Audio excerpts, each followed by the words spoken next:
Hey everybody, it's Kikyo, and today I'm going to tell you guys about my dreams. I'm going to tell you a story of my dreams, which are all in the form of script formats for some reason. I got this idea from a YouTuber named Kristen Claxton. She's really cool, and I'll link her dreams below because her dreams are also really weird and cool, and I think you might actually like them.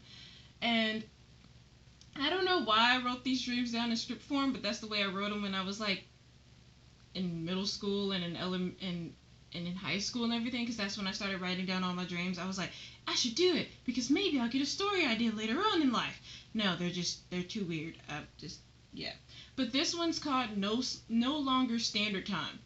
Okay, and it's based around a concert. Like, me and some of my friends are sitting in the venue waiting for the concert to start. It's daylight outside, and we're wondering why the concert is not starting. First of all, most concerts do not start in the daytime, but in my dream, I thought most concerts took place in the daytime, and I was wondering why it didn't start turning, like the sun didn't start setting. And my friends were like wondering why the concert was taking too long, and we were complaining about how no one's on stage, all the lights are just like, and like everything is just nothing's happening.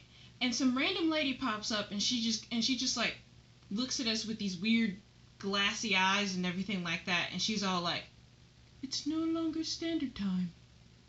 So if you would like, sit here and wait, because the sun will set soon." And then she just goes away, and somehow she magically has a broom, and she sweeps the floor as if the concert was over. I don't know. I don't understand. But the dream continues. It cuts to like outside of the venue, and outside of the venue, it looks like the sun is finally starting to set.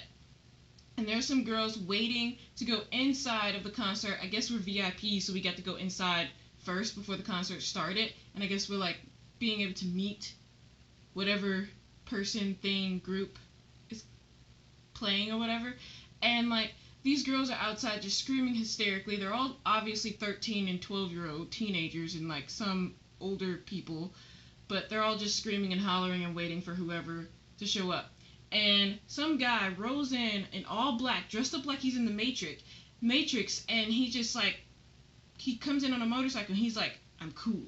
Takes off his sunglasses, not like that, more like,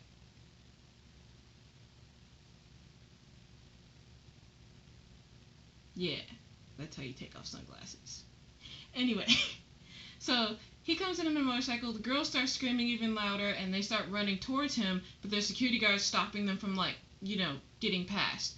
And he's just like, these girls are crazy. And then a girl pops up. I guess she's also a part of the crew, band, music group thing. And she pops up and she looks at the crowd and she's like, ugh, whatever. I can't stand screaming fans. Screaming fans are so annoying, and I don't know why.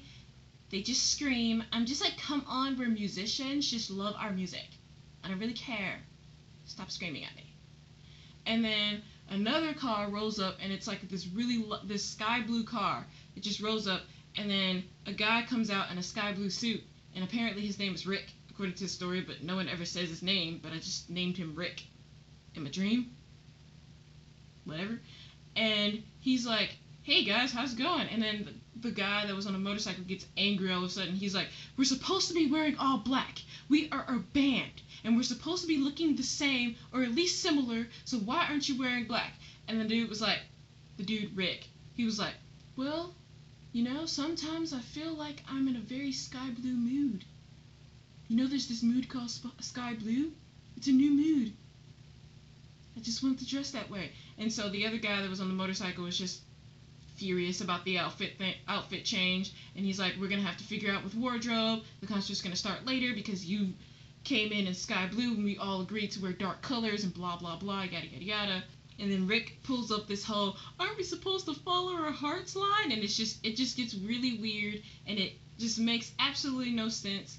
And then the other two are just fussing about how they're already late, and they might as well just go on inside already. And so security starts to lead them inside, and as they're going inside and they're wondering and they're like upset because they're late and they're still mumbling about being late, the screaming girls completely stop screaming, and then the girl that's supposed to be a part of the band or whatever just stops in front of them and has glassy eyes like the random lady that was inside of the like the amphitheater place, and she goes, "Don't worry, we're not late. We're no longer in standard time." And I think that's where the dream ends. It's a weird. I don't understand the point of the dream. I think it was like daylight savings time when I wrote this. Yeah, it's a weird dream, and I think I'm gonna read one more small dream from like my middle school, elementary, high school days where I was a complete weirdo.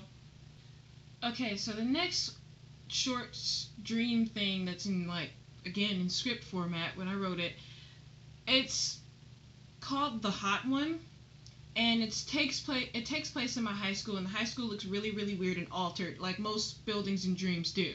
And we're outside. Like in my high school there was this kind of like exit from the side of the auditorium. Like after like some event happened, you would go outside of the auditorium, or you could just cut through the auditorium to get to class, and you would go through there and then get to the ninth grade building because it was a separate building for ninth graders. And then in middle school there was a separate building for sixth graders, and I think in elementary there was a separate building for third graders. I don't know. We were weird like that.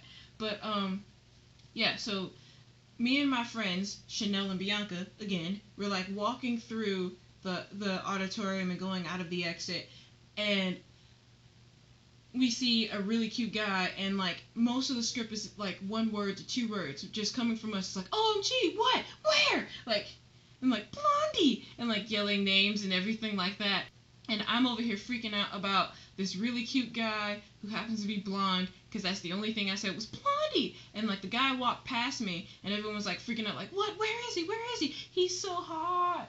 And my friends still can't seem to figure out where the guy is, even though I'm clearly pointing him out and yelling right there, right there, right there, because I'm not saying anything else but right there. I'm not actually naming like images and locations and telling them to turn their face like a little bit this way and a little bit that way, but I'm just screaming, right there, he's right there.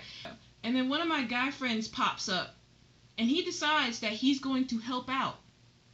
I don't understand, but he's like, I'm gonna help you guys. He kind of like yells at the guy, and he goes, oh my gosh, he's looking at you. And like we're like, oh my god, for real? And then I'm like yelling, shut up, I don't want him to look at me. And the girls are like freaking out because he's looking at us, and like we're like, let's talk about calculus. Well, everybody likes calculus. We really enjoy calculus. And then I'm whispering on the side, I really hate calculus, and I will never take calculus. I still haven't taken calculus in real life, so I guess I stuck to that. But they're screaming about where the guy is and him looking, and us trying to like divert his attention and talk about calculus, because I guess we thought calculus was boring enough to divert his attention. But he's still looking at us, and he's like giggling or chuckling or something like that. And so one of my friends accidentally blurts out that he's so hot again, and then the guy finally notices us yelling that he's really attractive, even though he's been looking at us, because I guess he didn't hear us acting weird towards him. But now he suddenly heard us, and he's blushing, and he's like, what? You think I'm sexy? No.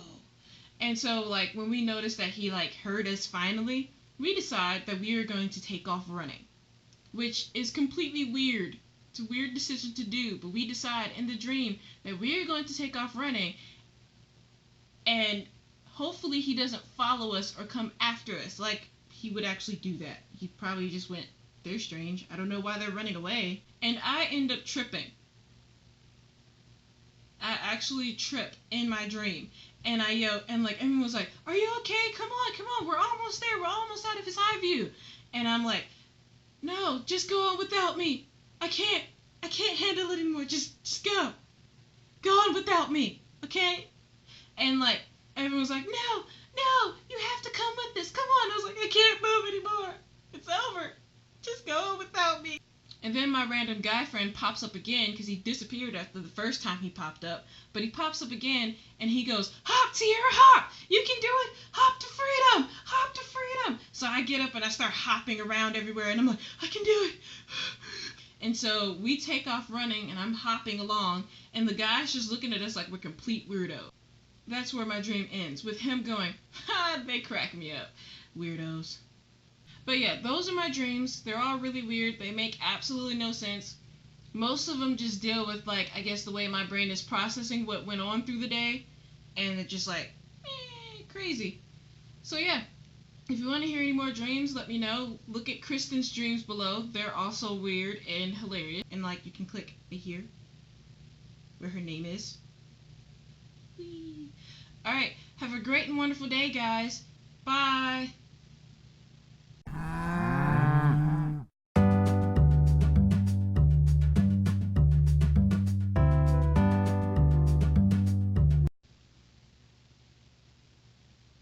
Oh, hey everybody, it's Kikyo.